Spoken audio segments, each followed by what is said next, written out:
El Pacte Nacional per a les Infraestructures tanca el procés de canvi més profund des de la transició.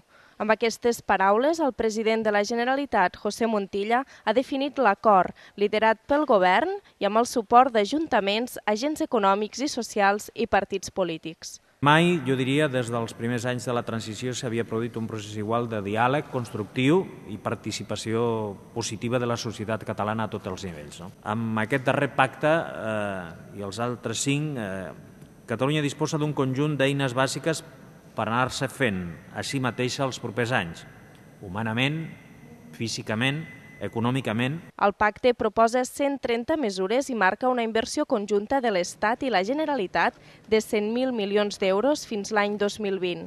El full de ruta planifica les actuacions prioritàries a Catalunya en matèria de mobilitat, d'aigua, residus, energia, telecomunicacions i sòl per a activitats productives i es preveu que generi més d'1 milió de llocs de treball.